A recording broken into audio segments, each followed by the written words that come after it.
Hello you beautiful space dust and welcome back to Planet Joe. I'm Jordan and I upload new videos every week on planning, lifestyle, and organization.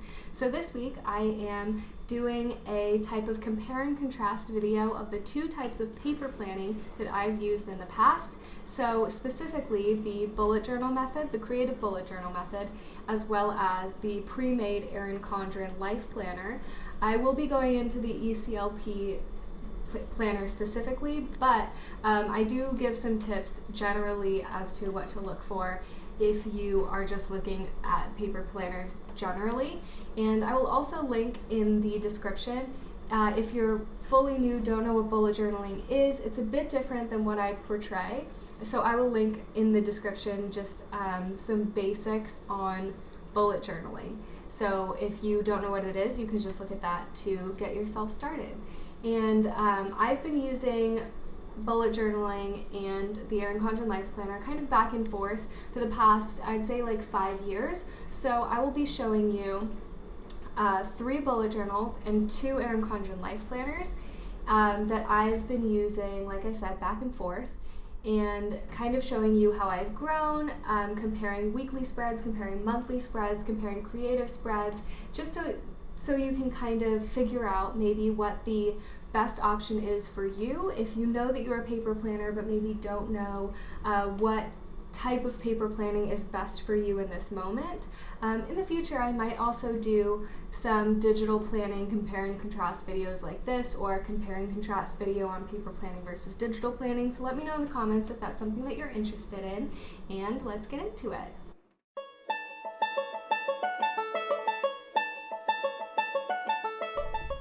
Alright, so just getting right into it, I have 3 bullet journals and 2 Erin Condren Life Planners. I did have 3, but the horizontal one that I used got lost, I believe, in my last move. So this is my vertical one that I used in school, and then this is my current Erin Condren Life Planner. And then these are bullet journals that I used in college. I'll kind of just talk about the benefits of a pre-made planner versus a bullet journal. So the most obvious one is that you have a lot more creativity with the bullet journal system.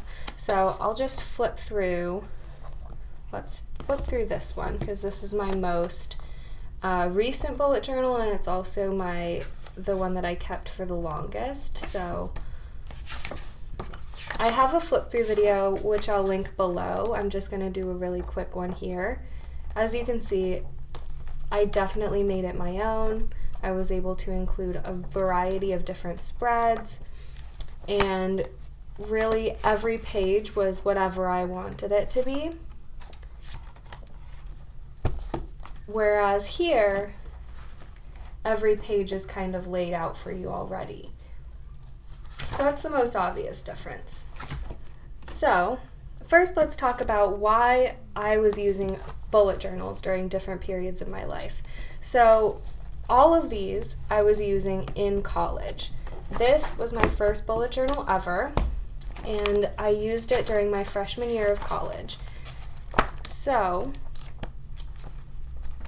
as you can see, I really had this structure. I would go through at the beginning of every month and create the month. Every week looked like this. And then at the beginning of the month, I had trackers and a big monthly spread that looked like this with all of my different events that were color-coded. And I had an index so I could see all of my different things. I would say this follows a bit more of the traditional bullet journal style, a bit more streamlined.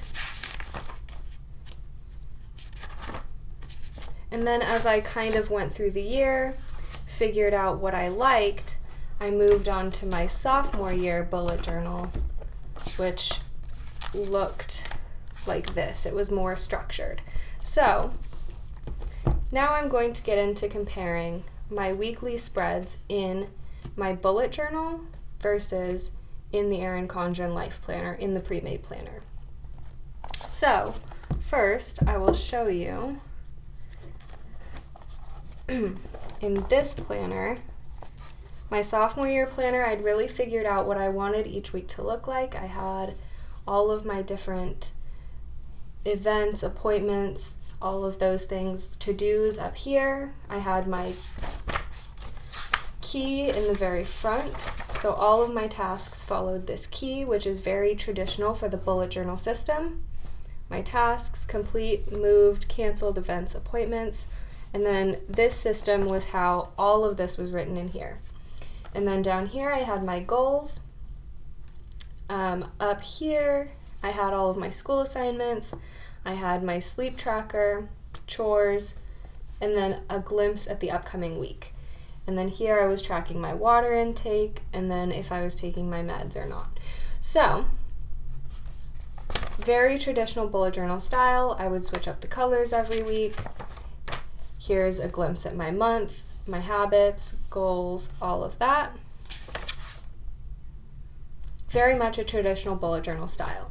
But this did require me at the beginning of every month to go through and trace out all of these different spreads. You know, they weren't made for me. It took an hour or 2 hours every month to go through and make everything look like this. And then even sometimes I didn't have time to highlight. And then I didn't end up using this system for the whole year because it got too time consuming. So that's when I ended up moving into the Erin Condren Life Planner system. So I will show you now what a week looks like for me in the Erin Condren Life Planner system. So, as you can see, this is the vertical layout. I had my appointments up here, my to-dos down here, and then my schoolwork down here. So, with that, it was a lot easier for me. It was a lot less time consuming. I didn't have to go and make every single spread at the beginning of every month or at the beginning of every week. It was just fill out what you need to fill out at the beginning of the month, and then you're good to go. So this is what the month looked like. I wasn't stickering a lot or anything at that point in time, but this is how it looked, as you can see there. It was a lot more straightforward, and I was able to save a lot of time doing that. So here's what it looks like now. You can kind of see this. I will show you the same exact week from this year's October. So I'm using a lot more stickers, highlighters, but I'm still falling into that same category of I'd rather spend the time stickering, making it look cute, rather than laying out every single week in the bullet journal. So if we look at my most recent bullet journal, this was what I was doing during senior year. So I was taking a lot of time to make all of these fancy weekly spreads, and I actually had the time to do so because my senior year was a bit lighter. So I have these really fancy creative bullet journal styles. I'm still using that same system of the appointments are the triangles, the tasks are the little dots, but it's a lot more creative, and I'm not using the same setup every week. I'm kind of doing something different, something creative every single week. And again, very time consuming. As you can see towards the end, I'm not doing, like once I'm out of school, I stop doing the weekly spreads, and I just move into doing what I call monthly dashboards. So this was October 2019, as you can see here, and then there are no weeks, so you just go straight into November 2019. And for me, the monthly dashboard is my most important page in my whole planner. I even carried it over into my current planner. And if you've seen my monthly planner setups, then you'll know how I do these. But I have my mood tracker, my activity and eating out trackers, my brain dump. So it's very, very similar to how I have laid out my dashboard pages within my bullet journal. if I can find one for you. So, very similar. I have my 2 trackers, my month at a glance, and then I didn't have a brain dump page for this month, but let's see if I did. For this month at a glance, sleep tracker, 2 other trackers, and then my brain dump page. So that's how I do that. That's how those 2 compare.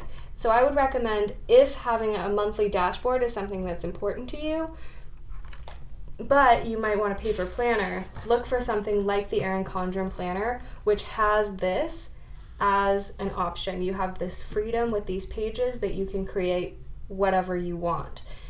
I especially like that they have the dots here and then the lines here, and just these different spaces where you're able to kind of have the same creativity that you would in a bullet journal, but you don't have that for every single page, right? Like the weeks are all laid out here for you.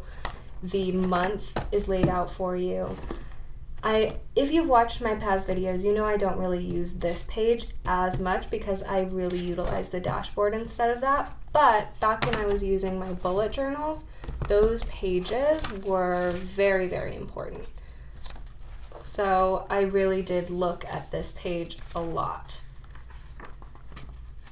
And then another thing that I would say is more of a benefit to bullet journaling as opposed to paper planning is just the amount of space you have to do creative spreads. Creative spreads, by that I mean spreads that aren't like a weekly spread or a monthly spread.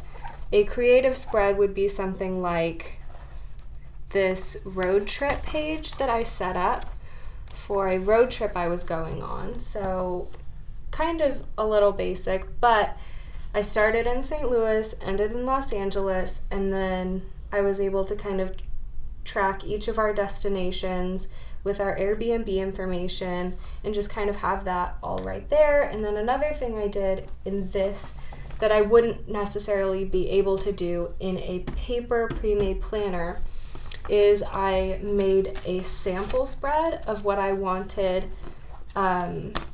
future spreads to look like. So this isn't a real spread, like I said. It's just like an example of how I would want a spread to look. So I would have events and deadlines over here, a quote here, cute Polaroid here, and then I would go through the days: Sunday, Monday, Tuesday, Wednesday, Thursday, Friday, and then shopping list, some goals up here, some cute washi tape here, and then my homework list. And so I kind of tried to carry that over into this one. As you could kind of tell, I have that same little thing here, although I was doing it by the week, not by the class. And then I have my goals list here instead of here, my next week, and then all of my appointments up here.